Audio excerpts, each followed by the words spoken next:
So you'll probably remember this diagram from the intro to the technical analysis lesson at the start of this module. And essentially, if you're not super comfortable and if you haven't spent the time testing those previous concepts on market structure, on supply and demand zones, then I would massively advise you to not really watch this section just yet.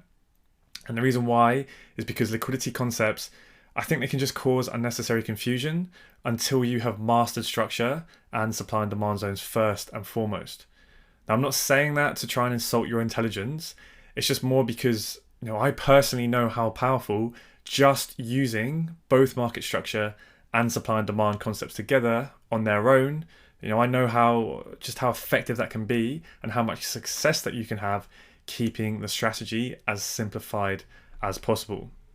So when we're going to start to add liquidity concepts, it can help us to refine our edge just that much bit further, and it really brings the strategy up to another level, but it is not necessary to be consistently and highly profitable.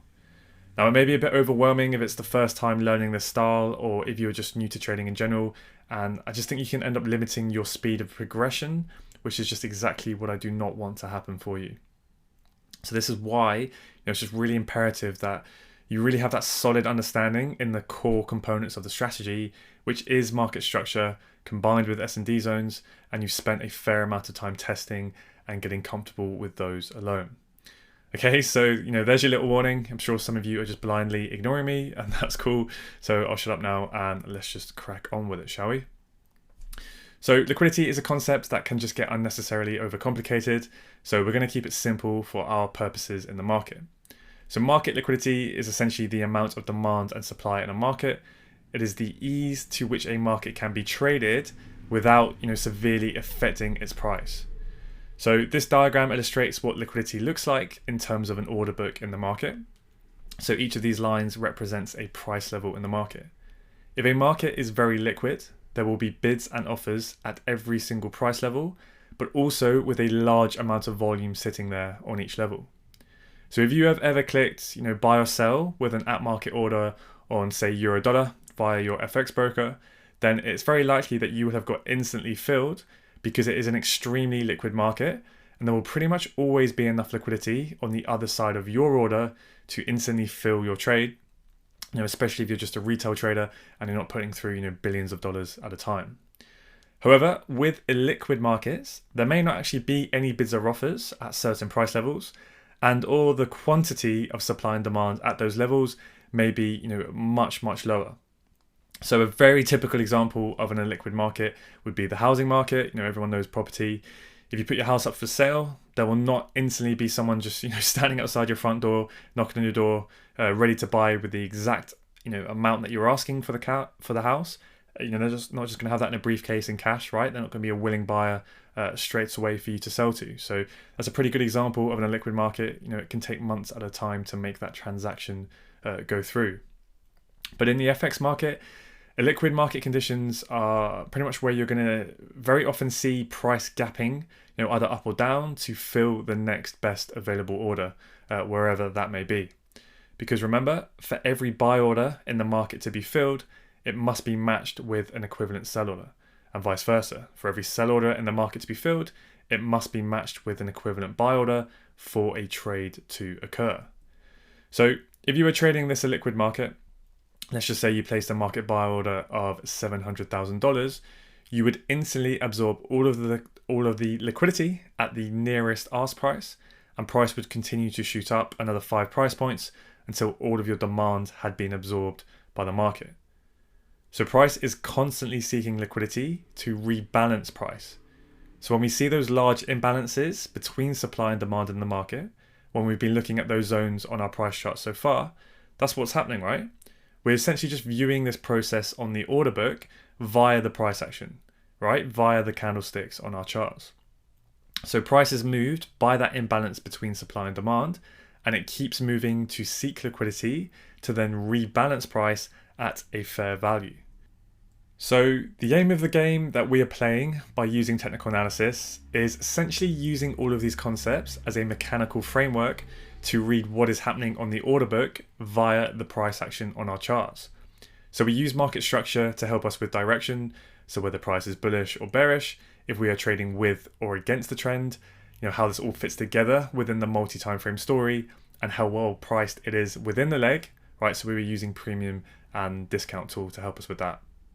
Then we have looked at how we can use supply and demand zones to show us where large orders have entered the market to cause those huge imbalances and shifts in price, and therefore where orders may potentially be left sitting in the market, so that we can then use that to our advantage when price returns to those zones.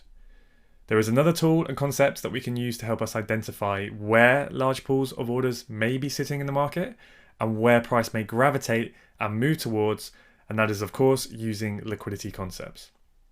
Now, liquidity in the market essentially acts as a magnet for price to be attracted to, because after those huge shifts in supply and demand that have caused those big imbalances in the market, price is then constantly seeking these liquidity pools to tap into, to try to rebalance price, and then provide fuel for further market moves. So identifying liquidity in the market, can obviously be a very useful tool for us to use in our analysis. But if we are not looking directly at the order book, then how can we actually spot where there is liquidity lying in the market on our price charts? Well, there are three main types of structural liquidity in the market that we're going to be focusing on within our price charts. So if we look at swing structure, or even any sort of structure created in the market, once that market structure has actually been created, whether it's a swing high or a swing low, more than likely there will be orders that are sitting just below the swing low or just above the swing high. And those orders are going to exist for a multitude of different reasons. Anyone who has bought at the swing low, they are most likely going to have their stop loss just below the low. And anyone who has sold at the swing high will most likely have their stop loss above the high. If we are looking at people who trade breakouts, they would have their sell stop order just below the swing low, right? So if they were looking for price to take out that swing low, and if they wanted price to keep going down, then they would have their sell stop order just below that swing low, right? And they'd be looking to get taken into that bearish move. And of course, the opposite is true, as breakout traders would also place a buy stop order just above the swing high, right? If they wanted to get taken into price breaking that high to the upside. Now, of course, there will also be orders just resting there behind those structural swing points, simply because price previously reversed and turned away from that swing point without actually tapping into those orders that were always there just behind where that swing point has now formed. So that's how there's multiple reasons for why we know there will be resting liquidity pretty much behind every structural swing point in the market, and price may eventually seek the liquidity behind those structural points in order to rebalance price whenever there are imbalances between supply and demand. So when you also have relatively equal highs or lows, they do not have to be perfectly equal, but when you get this, such as a double top or a triple top, for example, there will be loads of orders sitting behind them for the exact same reasons that we just listed. So traders will have stop loss orders behind them, as well as traders looking to play a potential breakout of those levels. And the same goes for the trend line, as people are buying an ascending trend line. So orders, those pools of liquidity, they will starting to be building up below the trend line. And then when people are selling a descending trend line, liquidity of course will be building up above that trend line. Then eventually an overwhelming amount of supply or demand will eventually step into the market, causing an imbalance in price. And then this is where price will then move to seek out those liquidity pools, to tap into those resting orders in the market to then rebalance price. So what you can do is you can think of those dotted orange lines drawn on here on these diagrams. You can think of those as kind of like magnets in the market. They are all areas on your price charts where price will be gravitated towards to tap into those orders, to tap into that sitting liquidity for price to then fill and rebalance itself. So those are the three main types of sort of ways that we identify liquidity on our charts. But of course, they also come in slight different variations like this, where we don't have perfectly equal highs or lows, but what you can call more of a momentum shift, where liquidity will still be building behind them. Or we can have a range forming, where liquidity will be forming up on either side of the range. But again, those are both just based on the concept of relatively equal levels in the market. So now we understand what liquidity is in the market. We've seen where we can identify where it is sitting in the market, and why price will be magnetized towards it to seek those pools of liquidity to rebalance price. So now the question is, well, how do we actually utilize these liquidity concepts for us to capitalize on and make profitable trading decisions? Well, there are two main ways in which we utilize liquidity within our trading. The first is a concept called inducement, and the second method is to use liquidity to identify sweep zones. So let's take a look at the first method, which is using liquidity for inducement. So inducement is really just a fancy word that has been bounding around the trading space in recent times, and essentially all it means is to induce or to lead other traders to take the other side of your trade. So remember, for every buy order, there must be an equivalent sell order, and for every sell order, there must be an equivalent buy order. So if you're a large institution who needs to put a huge order through the market, you're obviously going to want to do this where there will be a large amount of volume, so a large amount of liquidity to take the other side of your trade. Because otherwise you're very likely going to experience really bad slippage, and you will get filled at an unfavorable price level. So let's take a look at some examples to explain how this theory can work in the market. So one of the very common patterns that occurs in the market is relatively equal highs or lows. In this case, many traders would call this double top, but of course you can have triple or quadruple tops and so on. But the point is that it's a pretty obvious level in the market, right? So traders would see that price has failed twice to break up higher above that level, so they may see this as a strong resistance level. And so they would sell and get short because they hope that price will sell off from there and not break higher. Now other traders would see those equal highs in the market, but they may be bullish overall, and they might think that if price can actually break up through that strong resistance level, right? So if price can get above that double top, then they think that price is going to go to the moon, and they want to get in long on the breakout. As these equal highs can also look like a very common price pattern that is often referred to as a bull flag that some of you may be aware of. And then finally, you may have some traders that are also bullish, but they want a little bit more confirmation on the breakout, so they wait for the break and retest of that level, right, of those equal highs for them to then buy out. So that's just three simple but different scenarios of how many traders could all be looking at the same double top, the same equal highs in the market, but looking to trade it in a different way. However, all of these different scenarios all have one major thing in common. All three of these scenarios lead to those traders placing buy orders right above those highs in the market. So in the first case, if you are short from that double top, you will most likely place your stop loss order somewhere up above behind those equal highs, right? And remember, if you are short and you have sold, then if you get stopped out, you need to buy back your position. So that means that your stop loss order is actually a buy stop order. In the second example, if you were looking to get triggered in on the breakout to get long, you will also have a buy stop order somewhere above those equal highs. And in the final example, if you were looking to buy the break and retest of those equal highs, then you would set a buy limit order somewhere above those equal highs, right, for price to tag you in. So what does this information actually tell us? Well, using that knowledge that there is likely a ton of buy side liquidity sitting right around that price level above those equal highs, in theory, this could likely be an area that big money is going to want to step in and sell at because there are enough buyers for them to sell to without experiencing terrible slippage. Because remember again, for every buy order, there must be a sell order, so they need to find buyers to actually sell to. So at these very obvious points in the market, right, when everyone can see these levels, where you can see where there will very likely be a ton of buy-side liquidity building up, then that is a way that we can essentially view the order book, but on our price charts instead.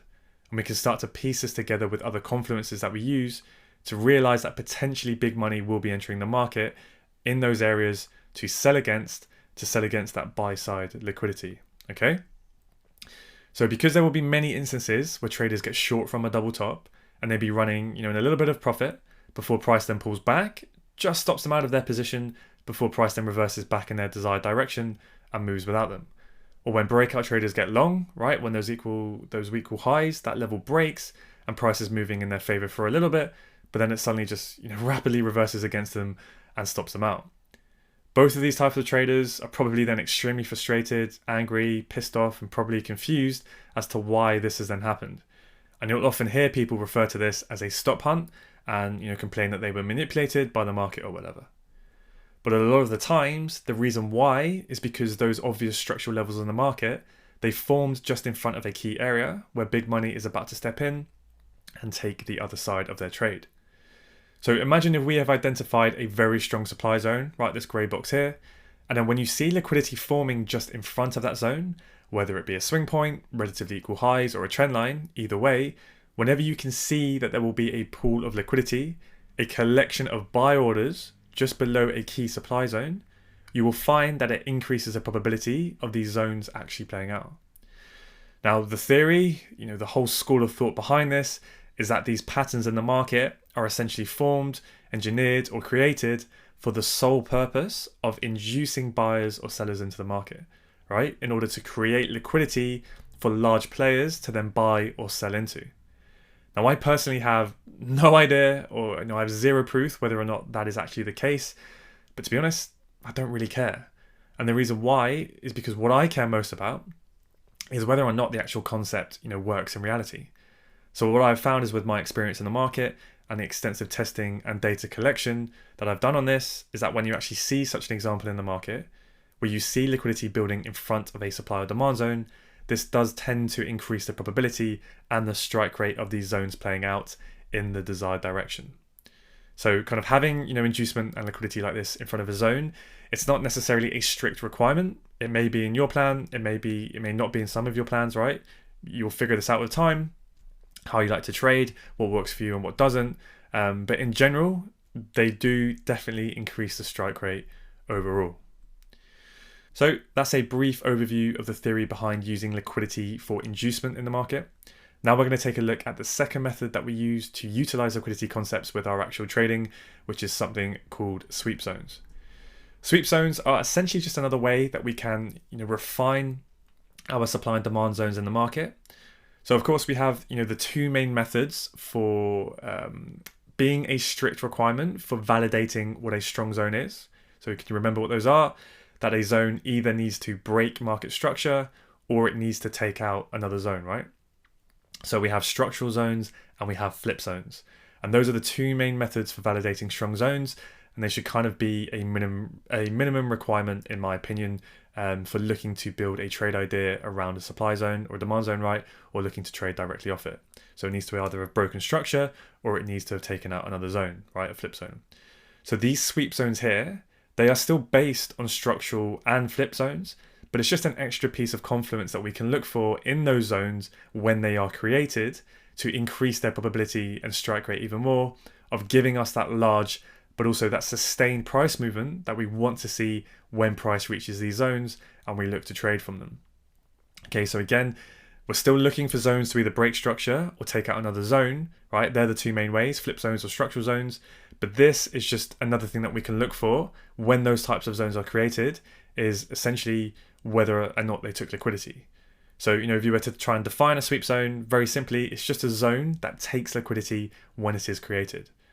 So essentially price will sweep structure and then reverse the other way, then breaking down through structure or, taking out another zone to then create a strong supply or demand zone.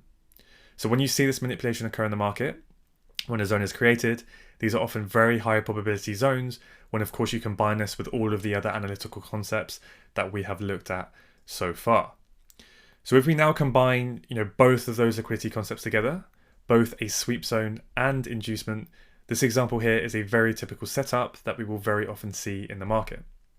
So price is trending to the upside, right? It then starts to build liquidity. In this case, buy side liquidity is building up above those kind of relatively equal highs. So there is a lot of buy orders building up just in front of that higher time frame supply zone. Price then sweeps those highs, taps into the supply zone, where then the big money is then triggered into the market, utilizing that buy side liquidity to take the other side of their sell position. However, the imbalance between supply and demand is still big enough to cause price to break structure to the downside and take out demand to the downside, right? Creating another supply zone, that blue zone there, which in this case is now a sweep zone. It's a sweep zone because it took out and swept liquidity behind those equal highs as it was created. So now as price starts to pull back to the newly created sweep zone, that blue zone, it pulls back nice and correctively, and it starts to react and sell off from the previous minor supply zone. Now that minor supply zone, I haven't drawn it on in this case, but you can see how there would be one, right, from that minor pullback in that bearish swing leg, but it doesn't have any inducement in that leg. So what happens is price only has a short-term reaction. it fails to break the low. And as this price action is occurring, tons of liquidity is now building up on both sides of that range, right? Below the equal lows and above the equal highs. So then when price breaks up, it sweeps the buy side liquidity that was being induced above those highs, right? For then the large money from that supply zone to then sell into, right? As that zone is tapped into, and the big money then steps in, and price then rapidly moves down as it seeks more liquidity to rebalance price, and it targets the sell side liquidity below those equal lows. So here is another common example of sweep zones and inducement concepts when we combine them in the market, and in this case when price is trending. So on the left hand side, right, where we have this bearish structure, you'll see how price pulls back to form a lower high. But in doing so, right, on that first pullback, a sweep zone is created because the internal structural high is swept before the real move starts to break structure to the downside to form that lower low. So again, if you look at that first initial swing pullback here, that's in the orange circle, you see how price pulls back, then it forms an internal lower low. Right, so many traders would then be short or looking to get short because they may think that the swing lower high is now in place and price is ready to form that swing lower low, right? They think it's ready to start to break structure to the downside. However, in this case, price then pulls back up and it sweeps that internal high to then form another higher high, tapping into that buy side liquidity that had just been built up between that previous internal high. But then the big money steps in, using the other side of that liquidity, right, to then actually cause price to sell off and actually break that swing structure to the downside this time to then create a strong sweep zone. Then after we have that new lower low, price then pulls back correctively, forming more buy side liquidity, inducing buyers into the market just in front of that new sweep supply zone, right, again for the big money to then sell into that buy side liquidity. And the exact same thing occurs in a bullish market on the right hand side, right, where we have sell side liquidity building in front of those demand zones. Now, another common example is where you will get a series of mitigations, right, as bullish order flow is holding, with demand being respected each time. So price pulls back to those demand, breaks up higher, pulls back to demand, breaks up higher, right? But anyone who is essentially still long in the market when this is happening, they will likely have their stop losses below that trend line that is now forming. Right, and there will also be plenty of breakout traders who will be looking to get short on the bearish breakout of that trend line.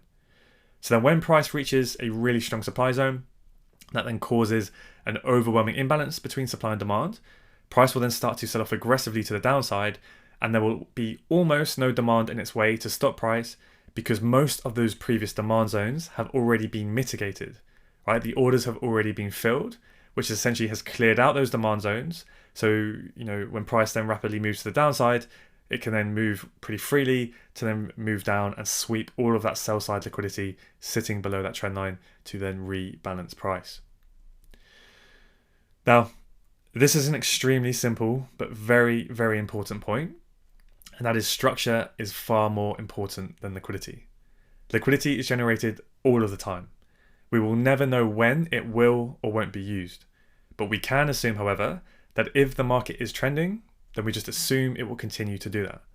So in this case, if the market is clearly bullish and price pulls back up to a supply zone, if there are equal highs just behind that supply zone, obviously that is not ideal because price could of course want to sweep those highs and utilize the liquidity pool that is then sitting behind those highs. However, if price is bearish and that is the swing high, then we can assume that that swing high is strong and it will be protected and price will not trade higher. Because if you are always anticipating and you're just waiting for liquidity to be swept first, then this can mean that you will very often end up missing trading opportunities. Now, this is something that will be different for every trader, in terms of whether you are happy to trade and get short from a supply level like this, when it has an obvious liquidity pool behind it. But like everything, it will come with time and experience in how you wish to approach these situations. So my advice is to always react to liquidity sweeps and do not necessarily predict that price will or has to sweep it first before price may move in your desired direction. So what does this actually mean in reality? Well, let's say your entry model sets up in the supply zone and you get short, but then price ends up pushing higher and actually sweeping those equal highs behind the supply zone, stopping you out of your position. That's okay. It's just part of the game and the risk that you will need to accept before you enter and take that trade. If you, of course, you are happy to trade from that level, right? But then what can happen is price can then sweep those highs and it can retrace back inside the swing range without the candle actually closing above the swing high. So what this means is there was no true break of structure, right? If you're using type 1 mapping, it was just a grab of liquidity. And when this happens, this is a very high probability setup for price to now commence that next bearish leg, because it's grabbed that liquidity to fuel the next move to the downside. So then again, you can look for your entry models to get short. So in this case, you were initially aware of those equal highs. You knew there was a possibility that price could sweep it before the real bearish move started, but you were happy to take that first short when price first reached the supply zone, accepting the risk that you could be swept out. But then when the sweep does happen, you then react to this and then you then take the next valid setup that presents, okay? Now, you may remember this example on the daily chart on Euro-Dollar that we've been looking at in all of the previous lessons, whereby the daily had started that new bearish trend. Price pulled back up towards the swing high, right, for quite a number of days. Price was then chopping around just below that swing high, which then led to tons of buy-side liquidity building up above that swing high. Price then eventually tried to break out to the upside, but it was just a sweep and grab of all of that liquidity that had been building up, as big money then stepped in that same day and smashed price back down so that the daily candle then closed back below inside that bearish swing range. So this means that there was no true break of structure to the upside, right? It was just a wick break. And that's why I prefer to use type 1 mapping for true breaks of structure. I want to see the candle closure because that means now that you can understand what's going on, when you just get a wick break, that very often it can just be a grab of liquidity. Of course, not always, but a lot of the times it can be. Now remember, we always want to trade away from sweeps. So when price, in this case, when it's swept to the upside, we then want to trade away from that. So we want to trade the following bearish move. So then when price then, continues that bearish move, right, continues downside from here, and it breaks structure to the downside to form that swing lower low, there will of course have been liquidity sitting below the previous swing low to the left, so that when price then comes down and it sweeps that liquidity sitting below the prior swing low, price will then sweep that and it will start to pull back to then form the next lower high. So that's why we always say, what happens after a break of structure? We expect a pullback. Why? Well, because price has swept liquidity from the prior swing structure, so now we want to trade away from that. And that's why we can then trade that counter trend pullback, okay?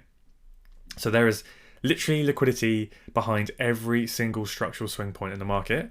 And that's why every time any piece of structure is broken, generally you will see some form of reaction, whether it's a full reversal or, just a pullback. Now, one kind of other thing to consider when looking at trading from a particular zone is the nature of price action as it is pulling back to the zone. So always ask yourself, how is price being delivered?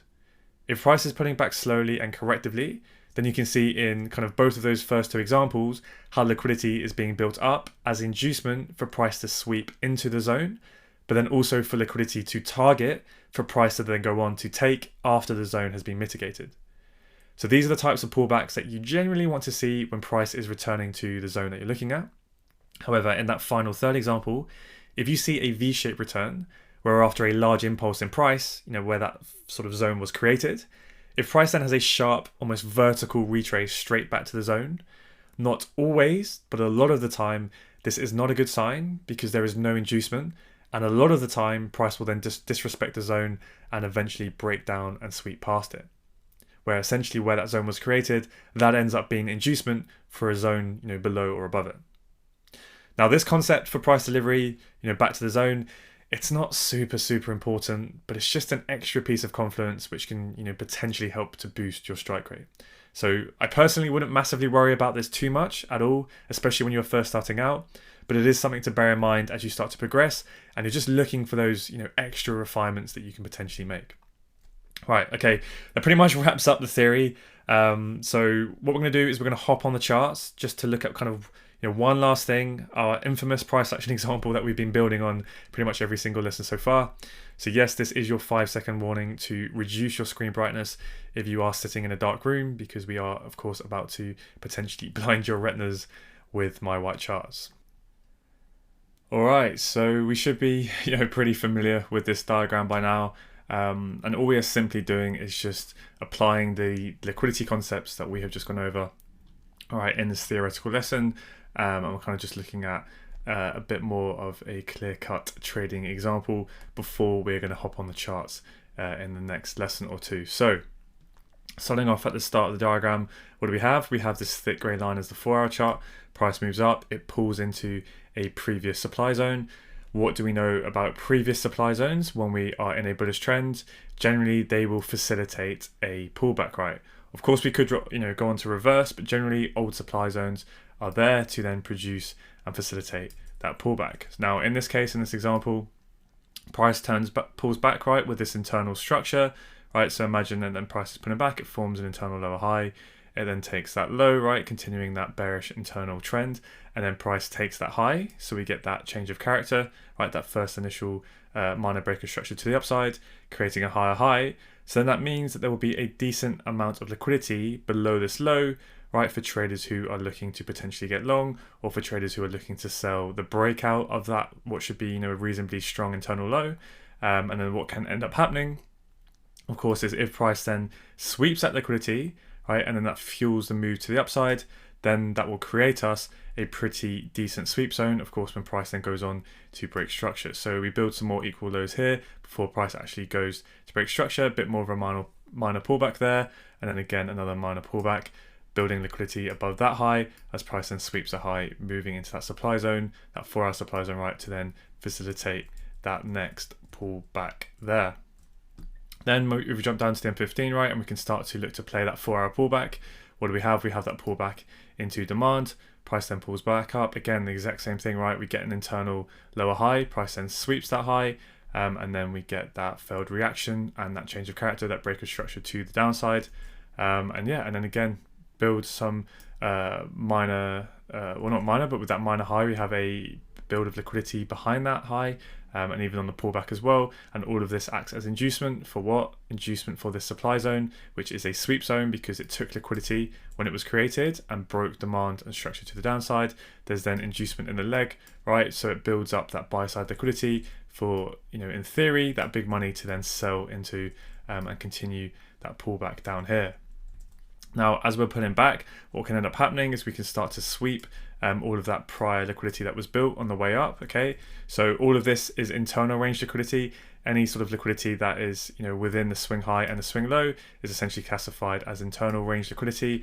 And then any liquidity behind those swing highs and swing lows is essentially, external range. So internal range is everything between the high and the low. External is obviously basically behind the high and the low. So after we get that break of structure, generally that will be a sweep of liquidity and eventually we'll get a pullback. So in this case, in this diagram, it's obviously a very exaggerated movement after we get that break of structure. Obviously there's going to be tons of liquidity sitting externally, and then eventually that facilitates that pullback. So then later on, when we get that break of structure over here, right, we're again tapping into the external range liquidity that has been building up the entire time price has been pulling back, right? There's going to be loads of liquidity building all up above the top of this range, right, atop of the 4-hour swing high. So then eventually when price breaks that high, we don't know when, it could literally be a pip, and you will see this, even a micro pip, it breaks, and then it can facilitate the pullback, right? So literally the minute that line is broken, that is essentially that external range liquidity being tapped into, that's built up here that entire time, and then that starts to provide that liquidity sweep for price to pull back, or of course potentially reverse. So yeah, it's kind of just the difference between internal range and external range liquidity. It doesn't really make a massive difference in terms of how you define it. It's just kind of just so you understand what's going on. So generally, when you are looking at this M15 price action, every time we get that reaction to pull back for a lower high, generally we'll be doing one of two things, if not both. It will either be reacting to a prior demand zone, right, in this leg here, to facilitate that pullback, or it will be, imagine there was a minor low there or a 15-minute low, right, just like this low here, it will most likely be sweeping that low, and then that will also facilitate the pullback, okay? So you'll either get the demand zone, in fact, let me just draw it on so you can see exactly what I'm talking about. So we'd either have, say, an M15 demand zone, for example, right, and also if you imagine that demand zone would have been created from a minor leg, right, or it may have a more accurate one would be a bit of inducement in it. So then as price comes down, it sweeps that low there, it taps into demand, and that will facilitate the pullback. So Again, when we come down and we sweep this minor low, it facilitates the pullback to kick in, and the exact same thing. So as we come down into this 4-hour sweep zone, right, remember it took liquidity and then led to the break of structure and the failed reaction. So it's a sweep zone, a structural zone, and a flip zone, right? This is kind of our highest probability zone, and it's at the origin of the swing move. So this is where that strong swing low should be holding, right? This is, as good as it gets essentially in trying to catch that higher low and that pro trend move. We then induce sellers into the market, right? So anyone who's kind of getting long from this double bottom already, right? If we draw on this, right? Imagine, oops, just move this up out of the way. Get nice and small, there we go. So anyone who's, say, essentially long from the double bottom, right? Likely to have their stop anywhere below these lows, right? Obviously, some people can have wider stops. It's not just going to be, one deadline below it. There's just going to be a ton of orders all within kind of this whole range, right? Or the opposite of that, there are going to be people who see those strong lows and they're going to think, okay, if those strong lows go, I'm going to want to get short, and they will put their sell stop order on the break of it, right? So there's loads of sell orders in that area, which in theory should then induce sellers into the market for this large demand to then buy against those sell orders, buy into those sell orders, right? For every buy order, there must be an equivalent sell order. So the theory is the big money that's stepping in here in the strong demand zone is going to then use that liquidity again to trade against. But eventually, there's going to be that overwhelming imbalance between supply and demand, where demand now is starting to take control. As we start to break these minor breaks of structure to the upside, we tap into demand, we pull back. That the supply fails to do its job, right? Because it fails to take out the low. Demand then steps in again. It causes the reaction to fail, and then eventually we get the change of character, creating our flip zone. Potentially there may be a very minor pullback on the way up, which just then again just acts as inducement, for the same thing happening, right? And then we pull back. Potentially we have this trend line holding, right?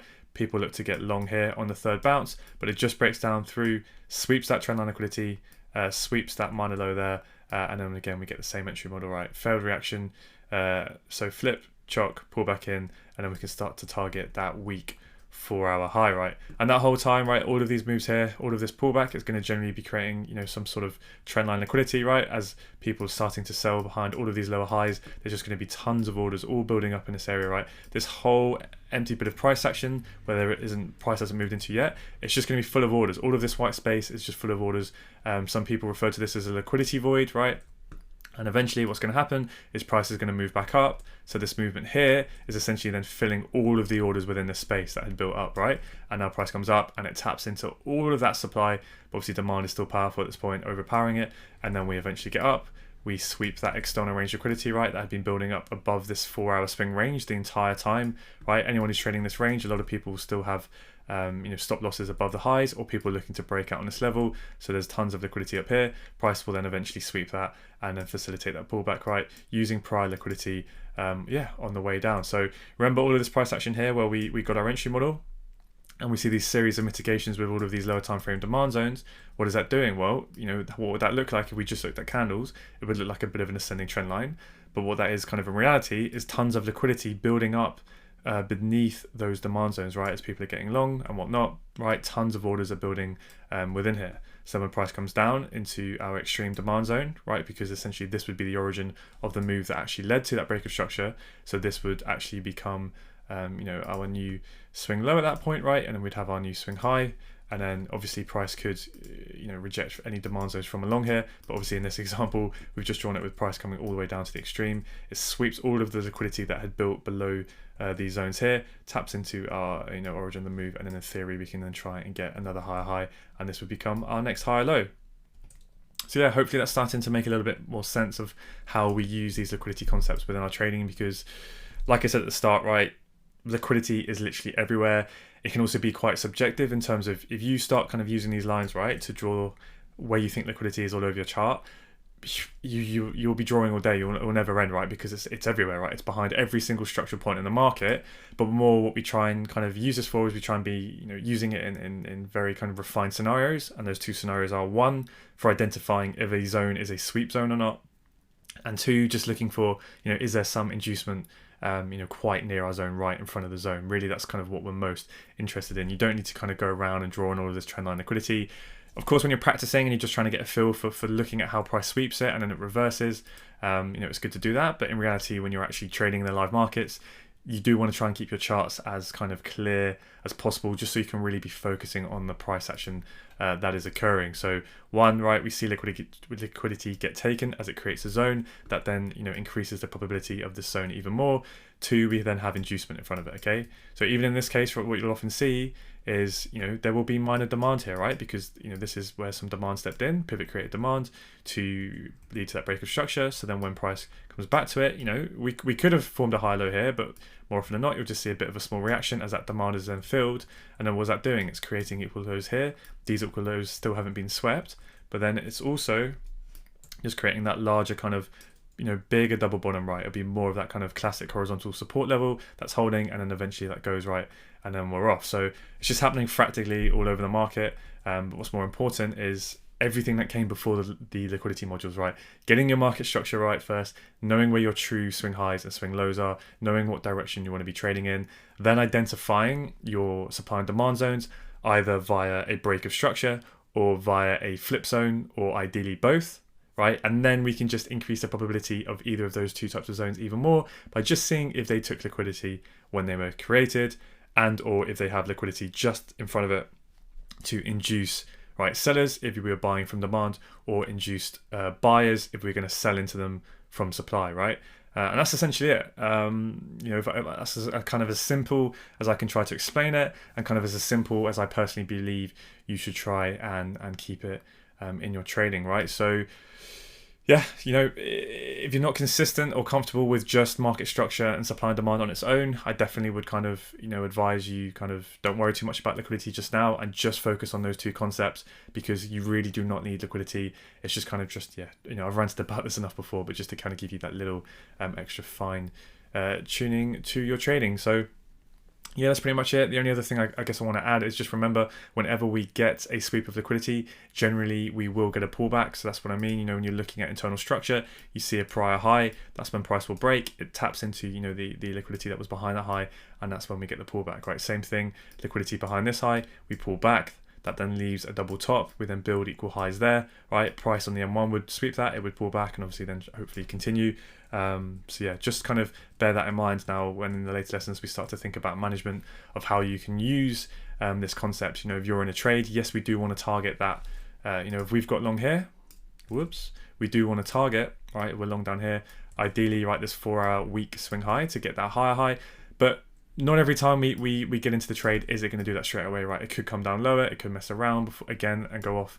So what we can do in that meantime, let's say we're running, you know, really decent profits, and we see some nice equal highs over here, right? Which is kind of poorly draw a dollar sign there. You may, you know, use that to your knowledge that when price pulls past that, when it sweeps it, it's likely to have a steep pullback, and maybe you want to pay yourself, right? So you can take some partial profits off the table, pay yourself just in case price then does come down, sweeps all of this liquidity, taps into another demand zone, and then we get the real move. Okay, so yeah, again, we can talk about management in a lot more depth later, but I just kind of want you to start, you know, thinking about the reasons why, you know, how we can use those concepts into our trading in as many ways as possible. So I'll leave that there.